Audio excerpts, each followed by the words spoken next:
Welcome to the Junior Golf Podcast, a podcast dedicated to helping parents and juniors navigate through the journey of junior golf. From fitness to mental coaching, we cover it all on this podcast. Here's your host, Ro Thompson.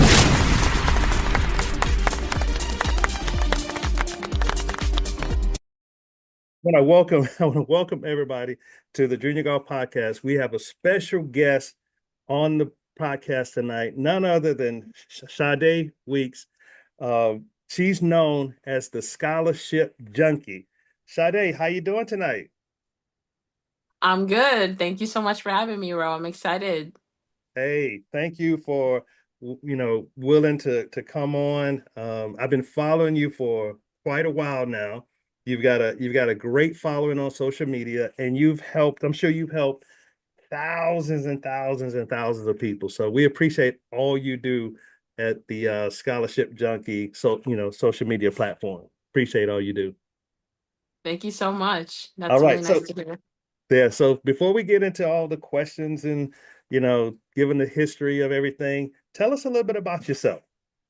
Yeah, of course. So I actually started my journey in college because I was very interested in making content in general. I just really wanted to make content. I had a failed budgeting page. A lot of people don't know that. I used to try to teach people how to budget. It was failed miserably, but that's how I got started in content creation. And I actually decided that I wanted to create content, but I didn't know about what.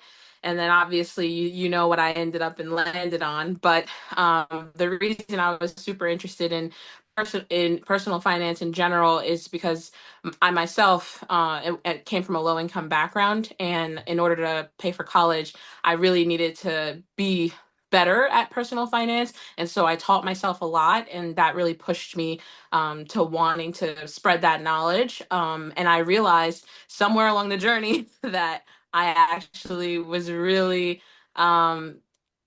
everything I was able to do financially was because of scholarships. So it was like that was the root cause. I got all my degrees in accounting. So I was already naturally interested in accounting in the business world. And even today, I'm a certified public accountant. That's my trade profession. So I definitely learned a lot about business and accounting in general when I was in school, but a lot of that also made you interested in personal finance and finance in general. So that was where my background came from. Is like low income student. How do I pay for college? How do I get a job and all the other great things?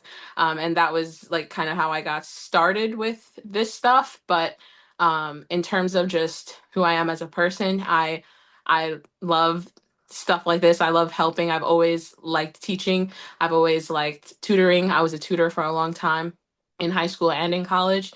So that's kind of where I get the bug to kind of teach. And, the Scholarship Collective, my social media platforms, that allows me to teach everybody everything. So it's a very exciting venture for me.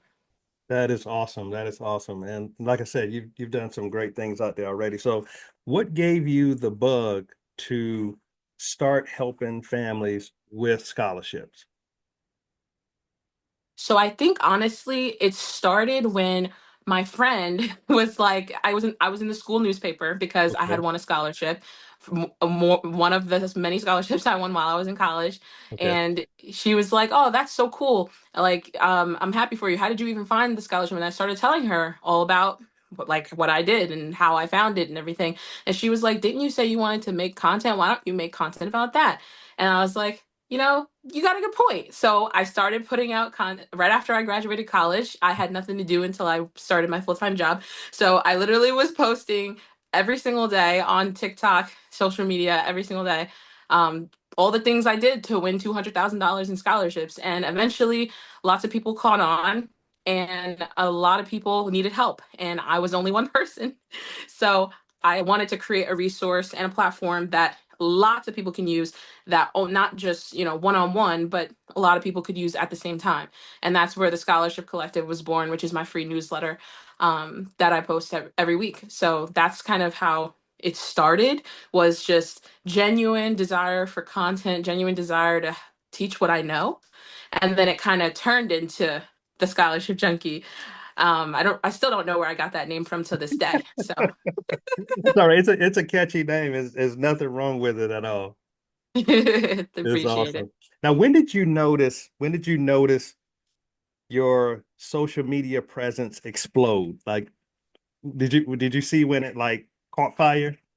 Yeah, I mean, I guess my first viral video came like 2 months after I started posting content. Okay. I so basically so many people were asking me, "Oh my gosh, like where do I find a scholarship for um science, or where do I find a scholarship for arts? I'm an art major, this and that." And I was like, "Oh my god, so many people asking for different things. Why don't I just create a list, like a list with all these scholarships people are asking me to find?" So that's what I did. I started with just a simple Google sheet. I still have that sheet to this day. Yeah. It's called my free scholarship list, and there's it started off with just a few dozen scholarships of people asking me, but then one day I said, "Hey guys, like I can't look at every single comment, but if you want me to look for scholarships for you, send me an email." And then download my free scholarship list and I'll update it and put it in there. And that video blew up. Like Yeah. that one video, I got over 10,000 followers from that one video. Okay. And then yeah, I'm and I'm and gonna have then to get over some tips for 10,000 I'm, people. I have to get some tips from you offline, but go ahead. Go ahead.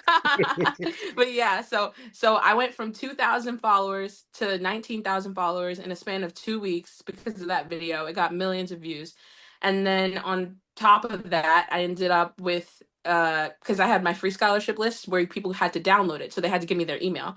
Okay. So I had over 10,000 people also end up giving me their email for the list. And then I had no idea what I was doing with these emails, but I was like, well, if I have all these people's emails, I'm going to try to send out regular content to them other than videos, actually sending out tips and tricks and different scholarship opportunities every week. And that's how I ended up with the scholarship collective. Is I had emails before I had a newsletter. I had a newsletter before I had a website. I didn't have a website for a whole year. Right. I've been to the website. It's very nice. It's organized, and it lists, of course, to list It all. wasn't It always like that. wasn't like it's like so it took some time. So you've Very really, and much. I know we got to get into the scholarships, but you've really put together like a real organized, like different departments. You got newsletter, you got website, you got social media. I don't know what else. Podcast. No, I'm just I'm telling you. I'm telling you. All right, so let's get right into it. So, what would you say, Sade, is the first step that a person should take when they're looking for scholarships for their children? So I think the first thing that you're in this process, you're completely new, you know nothing. I think before you can get into the websites, before you can get into the nitty gritty, I think you need to sit down and figure out what is you and your child, like you if you're the student and your child if you're the parent, what is y'all's unique advantage, right? Like what is it that's different about you that you can use to find scholarships for? So I think people go in a little backwards. They try to just find anything and everything that they're eligible for and then start applying. But really, I think you need to sit down and assess yourself, your strengths, your weaknesses, and focus on the strengths category and start looking for scholarships for that specifically. So, your son, probably did, he did golf and everything. Mhm. So obviously sports, that's a great starting point. But there's probably other things about him. He might have other interests that you can also win scholarships for. People who are creative, people who like film, like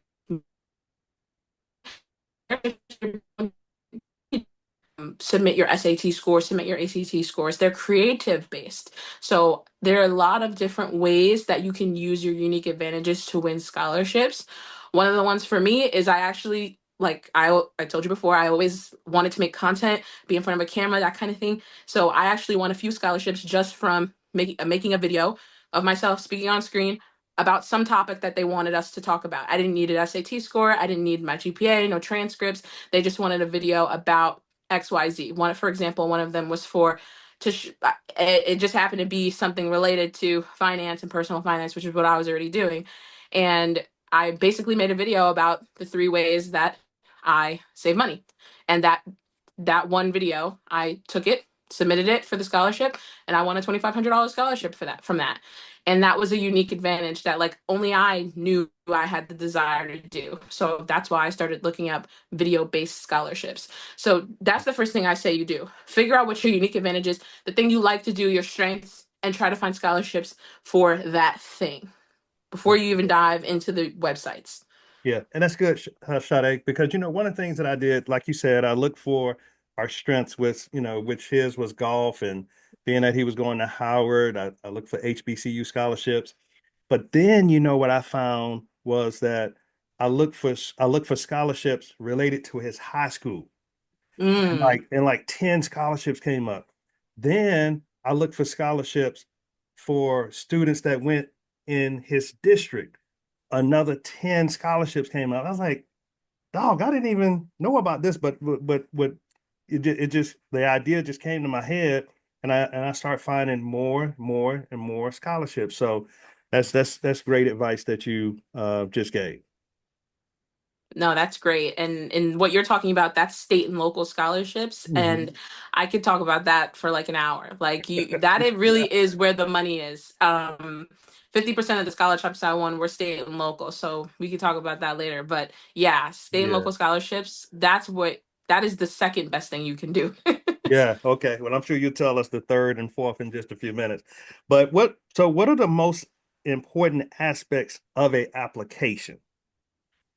So depending on the application, right? Mhm. That's going to determine what's the most important factors, right? So, for example, there might be a scholarship where the minimum GPA requirement is like a 2.5 or a 2.8, something low like that. And people who have like a 2.9 or a 3.0 might be like, "Oh, but mine's kind of low. Should I apply to that?" If they're letting you apply with that low of a GPA, that means they want more people to apply. That means that your GPA is not really a big factor. You're not going to get chosen more because of your GPA. The only time you have to worry about that is when you're focusing on merit-based scholarships. And while most scholarships are not strictly merit-based, they're based off of some sort of other factor like an essay. So what I always say is tailoring your application similar to the way you would tailor a resume for a job is really important. The first thing I look at is, what does your essay look like? Is it answering the prompt? Is it really talking to the values of that organization that's offering the scholarship? Most scholarships have an intended purpose. So if you can align your scholarship essay and your scholarship application with the purpose and the mission of the scholarship or the organization, that's going to make you stand out. That's going to be like the most critical piece. So your essay is definitely number one in terms of your critical piece. The second thing is tailoring your application, right? If it has a resume aspect to it, tailoring that to the experiences that they would care about. And the third thing would definitely be, if it requires a recommender, the strength of your recommendations. If it requires a recommender, I know a lot of people don't want to apply to those scholarships, but I'm telling you, you slice the pool in half of the people you're competing against when you need a letter of recommendation, because a lot of people don't want to ask over and over and over again for a recommendation. But I promise you, Yeah. the people who you're asking, they want to help you. So that's something to really take into consideration, because I had asked the same professor, the same one, for 12 different recommendations. And every single time she was happy to do it. And she was happy when I won because she was a part of my success. You have to remember that is people want to be a part of your success. So your letters of recommendation, your strength of recommendation is important, and make it easy for them. You know what I mean? Like, make it easy for them. Tell them all the things you do. Don't just expect them to write something out of thin air. Give them the keystone and the template to be able to write great things about you, because they're not going to remember everything you do. So that's definitely a huge component: the essay, the recommenders, and then your overall tailoring of the application. All right, that's good. Because I'm noticing that a lot of the scholarships now, they're of course, they're asking for the essays. And I love the ones that say no essay, what I mean? But a lot, my last my last few ones, they've asked my son to do 2-minute videos. And so you have to, he has a process. He does the 2-minute videos and then we upload it. But some of them ask for videos, some of them ask for essays, some of them don't ask for essays. So you got so many different components out there. So that's good to know that And of course the letter of recommendations are important too. So what I'm noticing is a lot of the scholarships are asking for two letters of recommendations. Is that pretty normal? Yep. Okay. Yeah, that's very normal. Unfortunately, I hate to say it like this, but it's really, really true. There are so many very, very qualified, very special type candidates for every single scholarship. Right. So while you may think your resume is amazing and everything you do is so unique, there are hundreds of students that application, extracurriculars, GPA, everything looks exactly the same. So the only way for these judges to be able to differentiate you is your essay, and then what do the people who work with you and talk with you and are part of your life think about you, because you can judge the character of a person really well just by who is hanging around them and who would go out of the way to support them. So I think that that's a big reason that they ask for so many recommenders. Two is normal. I've had ax 3, which is a little pushing it, but 2 is Mhm. very, very, very normal. And they do this because it is really hard to differentiate all the top students. Everyone's got a 4.0. Everybody's got a sport. Everybody's a state champion, and all these other things. So like even when you think your resume is really good, like it's not a knock. It's just that it's true. There are thousands of students who look the same every year. There's thousands of students, valedictorians, who get rejected from Harvard every year, right? It's the same concept, right? The Yeah, only thing that really makes you stand out is your intention, your motivation, and what they see in you that they don't see in the other students based off of their essays and their recommendations. that's good. That's good. Now, what are the best online platforms to look for scholarships? Yeah, Besides, of besides course. you, you know. Yeah, besides me, the Scholarship Junkie, and my website, the Scholarship Collective, there are lots of great websites out there. But before I get into the websites, I want to just make something clear that it's important to not only rely on one website. Like you need to be using, I would say, a minimum of three. Don't get Okay. overwhelmed, right? Rotate yourself. Use three. Like if you're looking weekly, look at three websites a week, and then the next week go to a different three websites, and then switch back and forth between those websites. Because while you may not be looking on one website, they may post something that's literally perfect for you. And it's not on any of the other websites. You know what I mean? So it's one of those things where make sure that you're using a variety of websites no matter what you do. Don't just use one, not even if it is mine. Right. But Scholarship in terms, collective. yes, the scholarship collected. But if you in terms of the other websites. So Scholarships 360 is very good, very user friendly, and you don't have to put any information or sign. You don't have to like sign up and put all your information to use it. That's why I think it's a really good website just for that reason, because I know a lot of students are weird about putting their privacy and their information out there. So I totally understand. That's why I like Scholarships 360. They 6 months ago they allowed anyone and everyone to use the platform without having to sign up. That's So that's a great. great one. And then JLV College Counseling is another good one. It's not as user friendly in terms of being able to search easily, but it is a great website and they're always updating it regularly, especially when there's extended deadlines. If you see anything with an extended deadline, apply to it because Okay. That that means means they're looking. nobody no that means nobody's applying to it. That's the only reason they extend deadlines. That's the Okay. only reason. See, that's a tip right there. And you mentioning some scholarships that I mean, some platforms that I hadn't even looked at. Yeah, absolutely. Yeah. And that's just two. Another one I like to use is Scholaroo. The only con to that one, it is user friendly. Okay. It is it is good to use, but sometimes the opportunities are outdated. So just keep in mind that sometimes the opportunities are outdated. They don't update as regularly as JLV College Counseling or Scholarships 360. So that's something to keep in mind. But those are three great websites right there. And as long as you're rotating and using these things on a week to week basis, like it's not imperative that you apply to a scholarship every week, but it's imperative that you're looking actively Hmm. throughout the entire year. Because in the time that you're not looking, that 3 week period you decided not to look, one could have opened and closed that was just for you, like literally meant for you. You hit all the criteria. It's looking for your type of student, whether you're a minority or you're interested in a specific chemical engineering, something like that. There's always a scholarship out there. And I found scholarships on at the weirdest times, over Christmas break, whatever. Like that, I found stuff on such weird occasions that I'm just like, Yeah. wow, what if I wasn't looking? I would just have never known.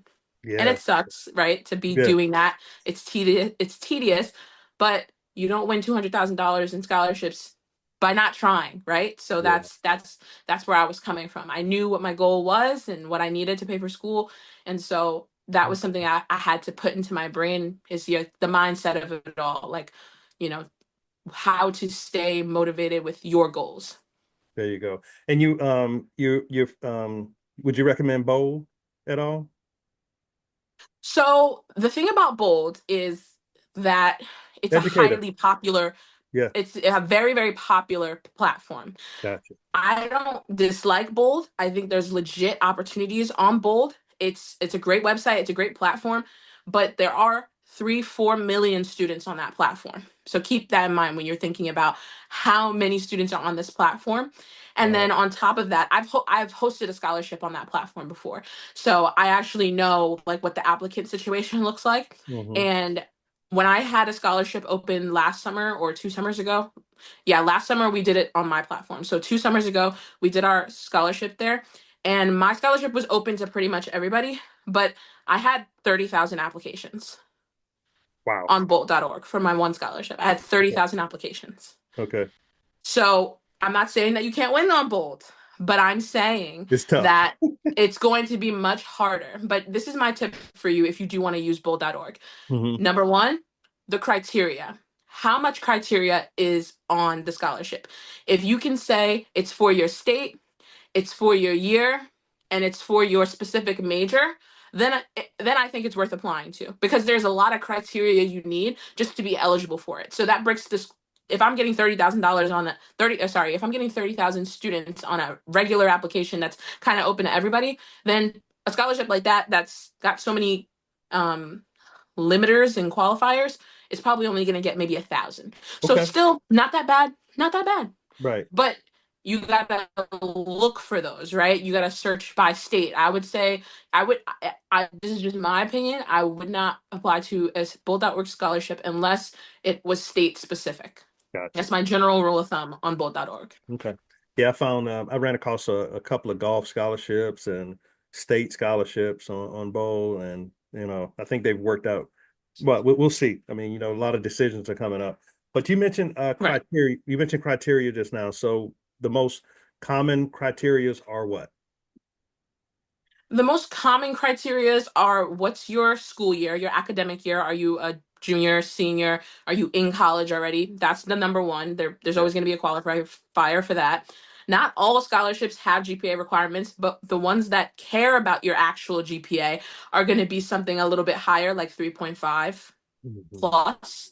Anything under that, like 3.0, 2.8, they want a lot of people to apply. So just because you see like maybe you're at the edge of an eligibility, that doesn't matter. Like anything that's over 3.5, I would consider that like a merit-based scholarship almost, because you have to have such a high GPA. The third most common criteria is definitely if you are some type of minority. So like if you have some ethnic background of your kind or something like that. And then your specific interests. So it might not be like, oh, this specific major, but it might be, what are you aspiring to be? Do you want to be a lawyer? Do you want to be a doctor? It might be like a little bit more broad. And then obviously STEM, I'm just putting it out there. STEM is like the most popular qualifier for majors and stuff like that. Just because the real reason is because the government has a vested interest in, investing in the STEM, this in technology and the Science, future technology. of the students going into technology, Hmm. and not just technology but engineering, math. Like they need, as a world power, you need that to propel you forward. So that's why STEM private scholarships, specifically 33% of all scholarships that are private are for STEM students. um and that's the reason, because That's these good. these these private entities have a vested interest in pouring money into that specifically. That's good. Yeah, we got, thank you. I want to thank our listeners for tuning in. We got Sade, the scholarship junkie, giving us a lot of knowledge and helping our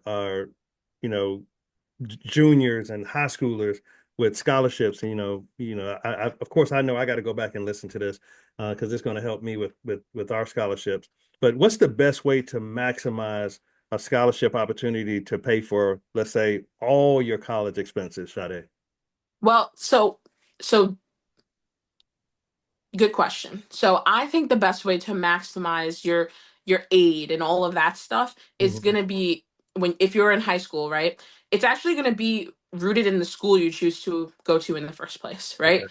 So a lot of schools, if you depending on the school, right? There are certain schools that have um financial aid policies that are more favorable to lower income students versus regular middle class, things like that. So it's very difficult to get a full ride merit based presidential scholarship. Like that's not the norm, right? So the only way outside of scholarships to really increase your aid is going to be to negotiate your financial aid. Okay. So I negotiated my financial aid once in my junior year. I Hmm. didn't get a ton, but closed mouths don't get fed. My financial aid was supposed to be, I believe, like $3,000 or $4,000, and I requested if I could get 3,000 extra dollars for each semester. I submitted an appeal, and I won the appeal. So that's $6,000 extra I had just that one year, and it was because one of my scholarships had only been for one semester, so I wasn't anticipating the other semester it not being there, and so that was like kind of my qualifier as to why I needed the extra money. But basically, if you write a really, really good appeal and negotiation letter, then you have a way better chance at getting extra aid because if the school admitted you, they want you there. So if the only thing that's keeping you from going to a university is money, they might consider upping your financial aid, especially if you have a competing offer at another school. If you say, I really, really want to go to Jacksonville University, but Hmm. I can't afford Jacksonville University and University of Monmouth is giving me more. Well, you can say that and use that in your appeal as kind of the persuasion to help get you additional aid.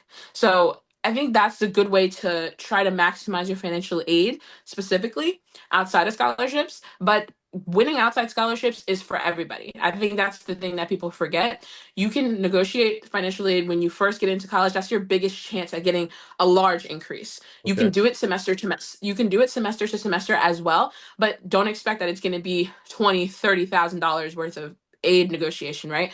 We're talking smaller numbers like me, like 3,000 4,000. 4,000 a semester type of thing. Okay. And it's relentless, right? You got to be a little bit relentless to do that. So I think scholarships is a better bet because you're able to control it a little bit more in terms of your ability to apply to them, to stay consistent, to pick the right ones that you have a good chance of winning. You have a little bit more control over your future in in that situation. And another thing is the scholarships in general, they're for high school students, they're for college students, they're for graduate students, they're for everybody versus, some of the financial aid negotiation, the big increases you're going to get are in high school. So, if you have a more of a cap compared to the other types of ways you could increase your aid and maximize your aid. Well, I think you just dropped a major nugget talking about the appeal of financial aid. I don't think most people know that they can appeal financial aid. So that's going to help a lot of Yes. people complete the process of maybe getting in school that they really want to go to. Because they may, my mom, she runs a scholarship organization, and the purpose of her organization is to kind of fill in that gap. If you have a student that's maybe missing 1,000, 2,000, and sometimes that can keep them from completing the Right. registration process, her organization kind of fills in those gaps at HBCU. So that's a good tip you just gave. So when you think about scholarships, what are some opportunities out there that people overlook as far as like niche scholarships, Sade? Yes, so that's a great question. So I think that we kind of touched and foreshadowed on it earlier in the episode, but the state and local scholarships is really where people are missing that extra advantage, right? Mhm. Because the thing about state and local scholarships, they're niche because yes, you're going to find state and local scholarships on, Scholarships 360 or some of the other websites I mentioned, but there are scholarship opportunities out there that are not going to hit a regular database because it's too specific, it's too local, it's too niche. It's something that you'll only find on a Facebook group board, or it's only something you're going to find on a community foundation website that's really, really local to you. The big scholarship websites have a vested interest in promoting national brands and national scholarships. So they're not going to spend the little itty bitty time finding the state and local, hyper local opportunities. That's why we have a website called the Scholarships Near Me that does go really deep. We go deep, we find state and local scholarships, and we even have a membership you guys can join to get state and local scholarships that we specifically look for you, your county, the different attributes about yourself, because that's something that other websites are not going to waste their time doing, because it's too hard to tailor it to individual students like that. It's too difficult for them to go hyper local like that. But we search everything. We search Rotary clubs. We search the community foundations. We search every hyper local thing you could think of to find it for our members. So that's the thing that I think you can do yourself. We teach it. We teach you how to do it for free on YouTube, Instagram, TikTok, Scholarship Junkie. I teach you how to do all of it. But I understand some people are overwhelmed with the process. And that's why we created Scholarships Near Me Plus. That's exactly why. Because people get overwhelmed with the searching process. And this allows you to just open up your database, look in for your state and your academic year, and focus on those scholarships that are already there. If you can't find something that's perfectly for you, you submit a request, we put it in, we start searching, me and my team, we start searching for scholarships specifically for you. And that's how we do it, because we know that it's a difficult thing to do. It's not easy. Our team spends over 30 hours a week alone just on our members and our little group getting scholarships down for you guys. So I know you guys are going to be spending 3, 4, 5 hours a week doing it the same way. So I think that when you focus on state and local scholarships, it's obviously always going to be to your benefit. But the state and local scholarships are a little bit harder to find. So you really got to be comfortable with looking through the 12th page of Google, looking through Right. looking through the library websites of your local district in your town. Like, you really got to get really deep in there if you want to look for scholarships that nobody's going to find or no one's thinking about, because unfortunately, these organizations, these smaller, they don't know anything about social media. They don't even know anything about SEO. They don't know how to, get these opportunities out there. So they post them in the hopes that people apply to them, but a lot of times they don't never get seen. And that basically it allows scholarships to go unclaimed. And we don't want that, obviously. Correct. So it's a huge factor going for those state and local scholarships. But on another topic of niche scholarships, think about the weird stuff about yourself only you would freaking know. Like, literally only you would know. Right. I'll give you an example. One of the students in my boot camp, her name was Katrina. She was looking for scholarships for something very specific. And I was like, well, give me the story behind it. Like, what's going on? She was like, well, I have this skin condition on my back or whatever. So I go to the dermatologist a lot. Right. And I'm like, okay, you go to the dermatologist a lot. And maybe there is some kind of dermatology, like maybe there's a dermatology office out there who's offering scholarships for telling you about your experience at the dermatology. I don't know. But we started looking, and kid you not, we found the Ortho Dermalogica Scholarship, and they were giving undergraduate scholarships and graduate scholarships. And all you needed to do was tell about a time that you had an experience at a dermatology office, and like that was it. Just telling your story about that. No, no, it was just one essay, no GPA, no transcripts, no nothing.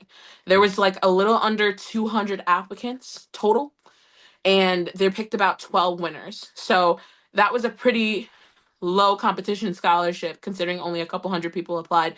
It had been open for a long time. It had been open for like 6 or 7 months. So to only have 200 applicants is really not that much at all, Right. especially since it was broken up between undergraduate and graduate, not just undergraduate. Right. But that's just something you would never know. Are you a caregiver at your home? Like, there's different things about yourself that you might not even know there are scholarships out there for. Foster care, lots of things about yourself you might not think about that there's scholarship opportunities out there for. That That is good. That's good, Sade.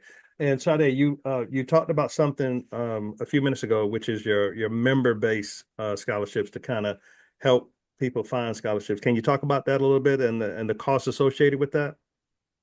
Yes, of course. So, Scholarships Near Me is a free database that we have at scholarshipsnearme.com, Okay. but it's about 3 or 400 opportunities that's totally free. And then we have the rest of the database, which is over 1,000. Well, now it's a little bit over 1,500 scholarships since we launched in November. It's a little bit over 1,500 scholarships. And we focus on finding scholarships for the students who sign up.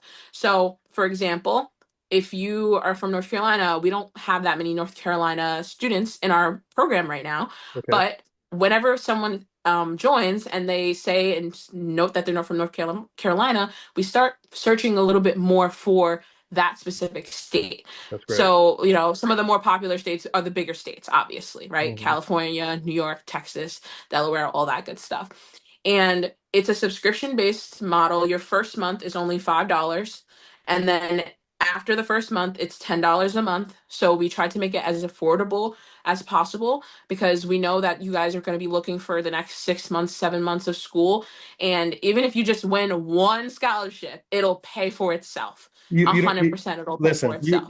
you took the words right out of my mouth because one of the things that we as parents have to understand is by us paying $5 or $10 a month for 8, 10 months or whatever to get a scholarship or scholarships that's going to save us thousands and thousands and Right. thousands. We got to look at that as a big time and Right. that a big return on our investment. You probably can expand on that a little bit more. Yeah, of course. And I 100% agree. Yeah, And I would love to give away the services for free. I really would. But unfortunately, we have employees that we pay that need right. to work on this, right? It's a very niche job. This is a very niche job what we do. We're looking for scholarships for individual students at the most micro level that you could even think about. So, I would love to give it for free, but at the same time, I know the value that we bring. We've had lots of success stories and we've only done this part for we only had this membership for 3 or so months and we've had so much success already. So I just know that this is a service that's worth paying for. I always say this, I would never charge you for something that wasn't worth the money. I always say that. And maybe it's time will tell people whether they sign up or not. It's an investment in yourself. And just to be clear, I've invested in myself too. So when I was in college, I had a couple of professional organizations that I really wanted to join, but I was like not sure if I should pay the membership fee. Like, is it worth it? Whatever. Mhm. So there was this one organization called NABA, and this organization was basically a business organization for Black students who were interested in accounting. And I was like, it's $35. It was $35. $35 doesn't sound like it's a whole for a whole year. It wasn't even $35 a month. It was Right. it was $35 a year, and I Yeah. was still very hesitant to pay that money. So I understand the hesitancy that comes with like, oh, $10 a month, that's a lot. I thought the same thing when I wanted to pay $35 for this organization. But I said, you know what?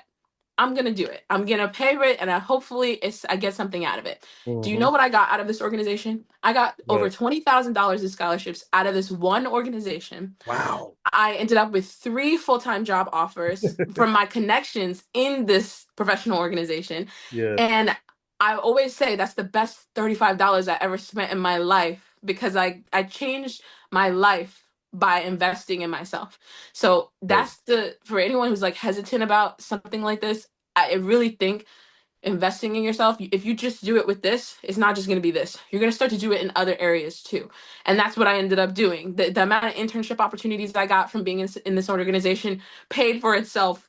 Well, way paid for itself. Just the internships I got from being able to network with these people, and they knew people who knew people who knew people who could get me Keep a job going. at certain places. So, you Yeah. know, I always say,